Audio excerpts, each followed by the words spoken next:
続きまして、欧州の現状と取り組み紹介に移ります。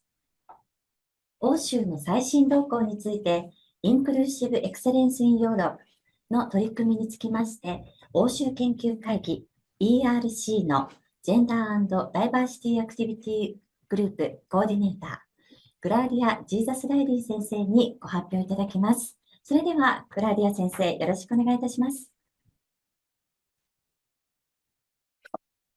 Good afternoon, and it's really an honor and a pleasure to be here today and to share the European perspective on gender equality in Europe.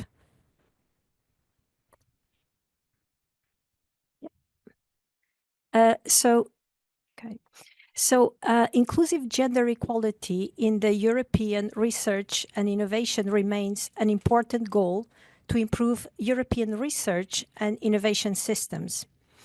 The European Commission sets overarching guidelines, develops and recommends tools to implement the established goals across the EU institutions, such as, for instance, the ERCEA as a funding body, where I work.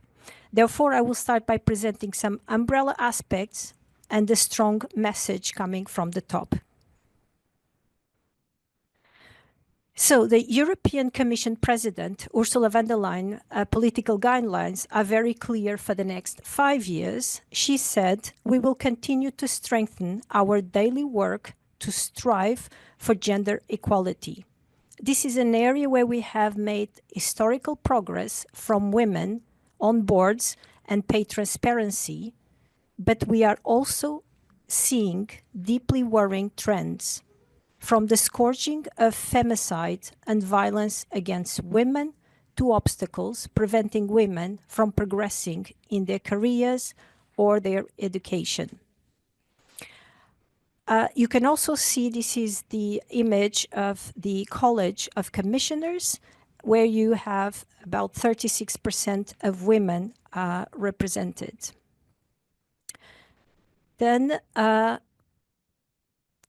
Horizon Europe, as some of you may know, is the key funding program for research and innovation and works in a span of since 2021 until 2027 and has very specific rules and guidelines regarding equality and inclusion. So there are, I would say, 3 main avenues that are considered within the umbrella of Horizon Europe. So the first one is that to be eligible to receive funding, host institutions need to have a gender equality plan.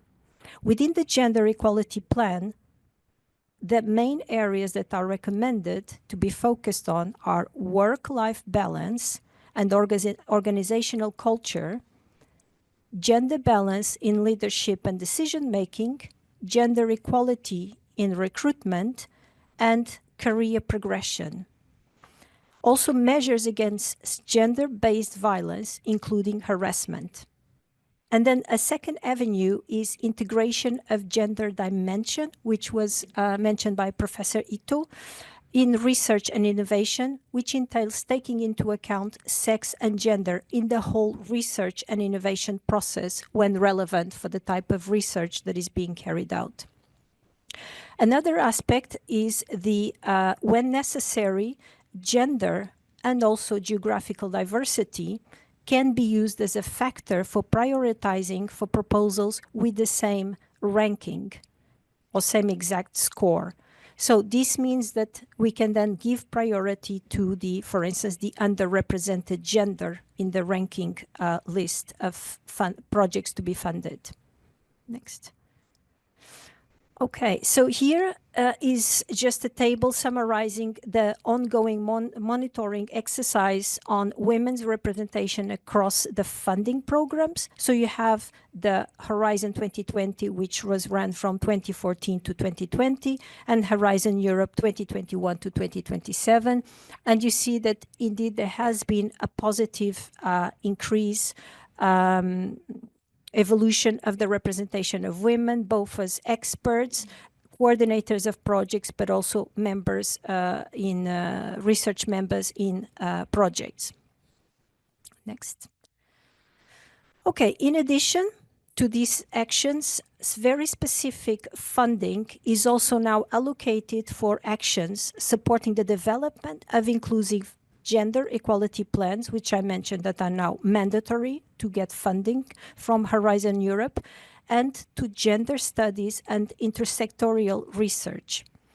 Other measures, in particularly through the European Innovation Council, which is another agency that funds innovation and startups, include a target of 40% women-led companies to pitch their projects, a target of 50% women among advisory board members, a dedicated initiative to support women-led tech startups, and also the continuation of a previous initiative, which was the EU Prize for Women Innovators. Okay, now I will then focus specifically on the ERC and the actions that we've been taken. So the ERC was set up by the European Union in 2007 as the premier European funding organization for excellent frontier research. It funds researchers of any nationality and age to run groundbreaking projects which are based across Europe. The ERC funds 4 core grants. So we have the starting grant for more junior people, consolidated grant, medium career, advanced grant, more senior, and then we have synergy grants, which are more focused on collaborative projects. It was clear since its early days that to deliver fully its mission, the ERC had to promote equality of opportunities and in order to prevent any form of discrimination, and also, by the way, to respect the rules and treaties that govern the European Union. Next. So eligible grants to starting grant are between 2 and 7 years after PhD. In consolidated grant are 7 to 12 years after PhD. We do not have what we call eligibility windows, either in advanced grant nor in synergy grants. So to level the playing field of applicants, this extension, these windows of eligibility can be extended. So when there is certain circumstances, which I will mention in the next slide.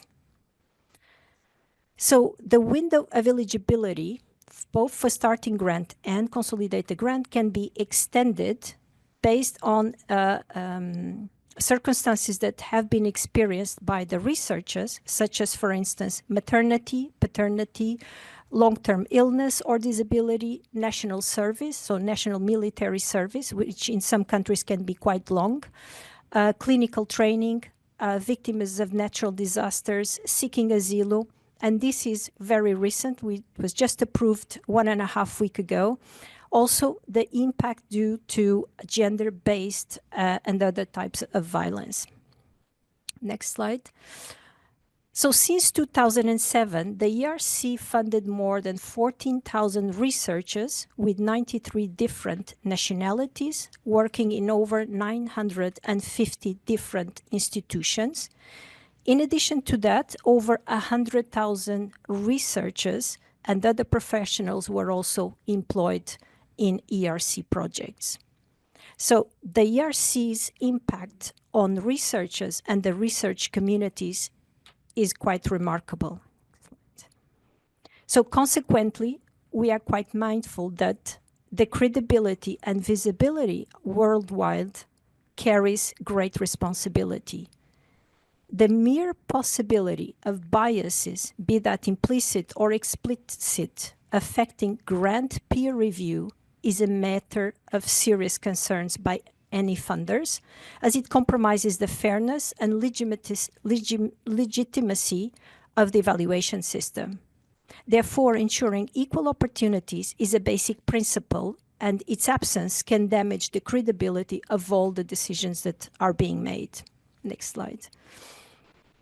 So the ERC has, therefore, there is a timeline, as you can see, taken numerous actions to tackle potential imbalances and to ensure this fairness and equal opportunities to all candidates. I usually say that the ERC has a sort of obsessive and compulsive relationship with data. We love data. We analyze, we collect, we analyze, and discuss all possible data from all angles. And we publish this data. So it just makes the system extremely transparent, what we are doing and what are the results. So if I start with the 2007, so the very first year of existence of the ERC, already then we had introduced the extensions of the eligibility window to women, giving to mothers 12 months extension if they had a baby that was born after their PhD. Well, very quickly, we realized that that was not sufficient. And in 2010, we changed that rule not to give 12 months, but 18 months, and that it didn't matter if the child was born before or after the PhD degree.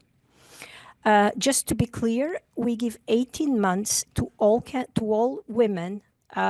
The only thing they need to do is when they submit a proposal, they upload the birth certificate of their child. It does not matter how much time they have taken off as part of the maternity leave per se, because this is to include the 9 months of pregnancy, childbirth recovery, breastfeeding, and also raising a small child.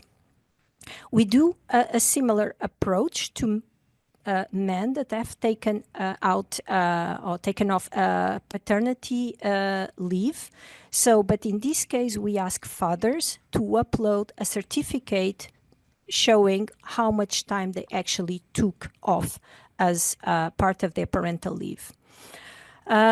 We've done other adjustments and other actions. One of the most significant ones was also the care for sick relatives, which we've taken in 2015. This is not just focused, of course, on women, but we also know that women are usually the main carers for family members. Since 2016, we started to show a video about unconscious bias. It was very much focused on gender equality. And we showed it to our panel members at the start of the what we call a step 1 panel meeting in Brussels. So all our panel members were watching this video together with our president, part of the briefing of the president. Furthermore, we organized unconscious bias training to the staff that sits in panel meetings, in evaluation panels, to the management, and also in 2017 also to 2019 to our ERC scientific board, our scientific council. In 2020, we organized an annual conference precisely on the topic that Professor Ito just mentioned on sex and gender dimension in frontier research, just to raise the awareness of our research communities of the importance of this topic.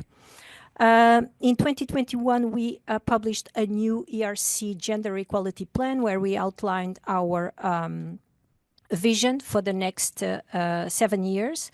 And of course, following the orientations from the Horizon Europe, European Commission guidelines, grantees, in order to finalize a contract and receive an ERC grant, their institution needs to have a gender equality plan. Since 2021, we are also collecting data on non-binary gender applicants. In 2022, we asked candidates, we changed our templates of our presentation just to tackle also the COVID-19, because we know that we were all affected by COVID-19, but some research communities were much more affected than others. So those that could actually not go to field trips or have access to laboratories to carry out their research were much more affected. In 2023, we had another annual conference of the ERC dedicated to diversity. So it was called Research on Diversity and Diversity in Frontier Research. And more recently, if I just move a bit forward, in 2024, we changed the briefing that we were doing. So the video that I mentioned that we had introduced in 2016, we now changed it into focusing on a much broader sense of diversity. So not just about gender diversity. And this is presented by our president. And I will mention a little bit before in the next one. And yes, I just mentioned that the 2026 work program of the ERCEA will also include as a possibility for extension of the eligibility window, victims of gender-based violence. So here is actually the information about the presentation from our president on bias. There is a link. You can actually download the whole presentation, and there is also a narrative video where she's actually presenting. Maria Leptin, our president, is making this presentation.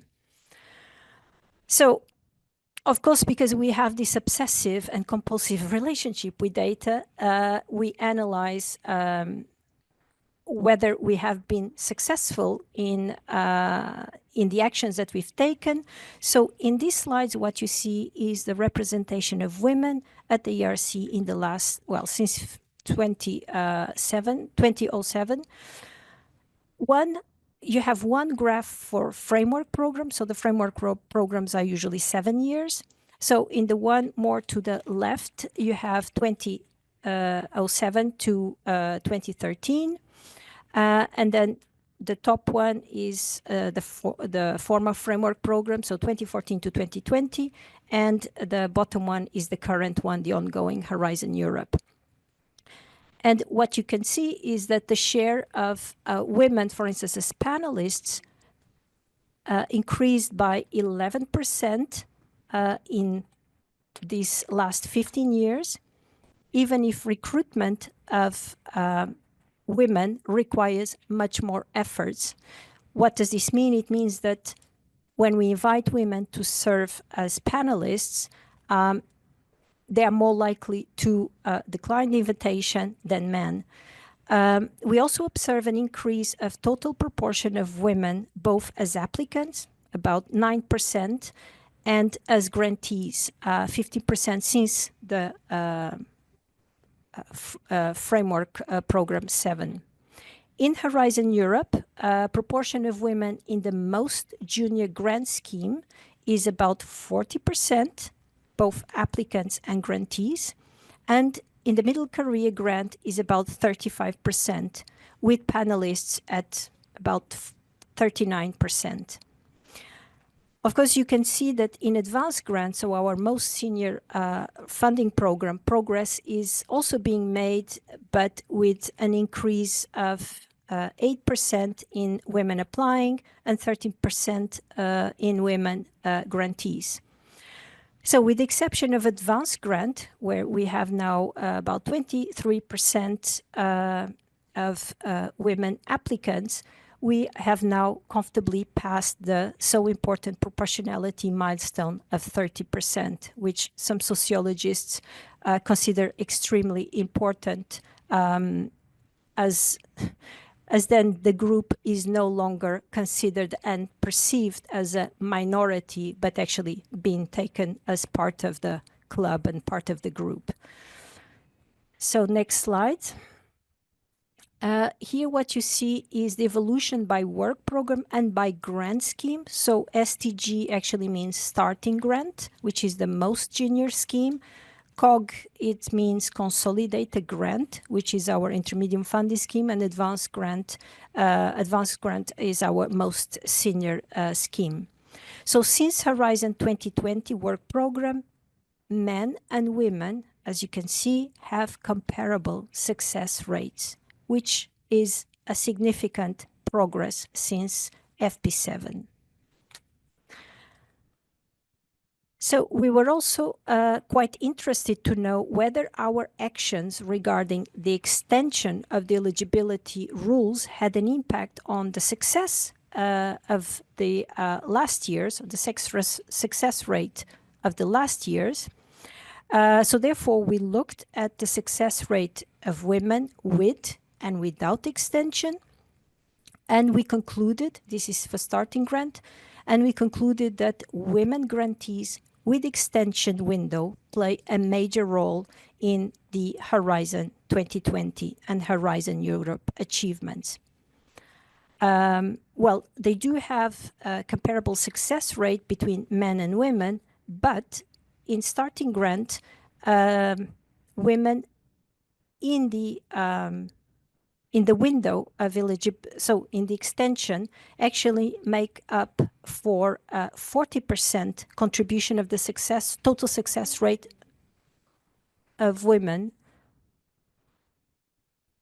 between, so these are the years of 2018 to 2023.